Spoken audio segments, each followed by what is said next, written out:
விஜய் அவர்கள் வந்து அறிக்கை மூலியமாகவும் ட்விட்டர் பதிவு மூலியமாகவும் தான் பேசிட்டு இருக்காரு. எப்ப செய்தியாளர்கள் முன்னாடி கேமரா முன்னாடி எனக்கு புரியவே இல்லைங்க. எதுக்கு செய்தியாளர் மீட் பண்ணோம்? எதுக்கு மீட் பண்ண சொல்லுங்க. எனக்கு தேவையில்லைங்க, தேவையே இல்லை. நான் சொல்றேன் தேவையில்லை. என்ன கடிதம் என்ன பண்ணீங்க? நீங்க என்ன பண்ணீங்க சொல்லுங்க.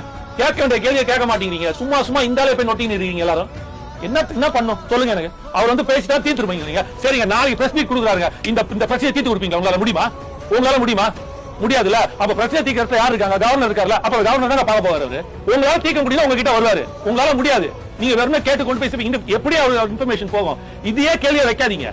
பிரச்சனை என்னன்னு பாருங்க. சும்மா எப்ப கேட்டாலும் பத்திரிகை சந்திக்கல, பத்திரிகை நீங்க யார்கிட்ட கொண்டு போய் சேர்க்கறீங்க? அதெல்லாம் சேர்த்துட்டாரு, கொடுத்துட்டாருல உங்களுக்கு. இப்ப மக்கள்கிட்ட சேர்ந்து நீங்க கேக்குறீங்க இந்த கேள்வி எப்படி கேக்குறீங்க? என்ன பண்றது நீங்க பேசிட்டு இருக்கீங்க? திருப்பி திருப்பி அதையே பேசாதீங்க. ஒருத்தர் ஒரு மாற்றத்தை கொண்டு வராரு, ஒரு தெளிவை கொண்டு வர தயவுசெய்து ஆதரிங்க. சும்மா அதுக்குள்ள ஏதோ ஒரு பிரச்சனை, அதுக்குள்ள இருக்க ஒரு சின்ன இது ஏன் பண்ணல, இது ஏன் பண்ணல குத்தம் சொல்லிட்டே இருக்காதீங்க.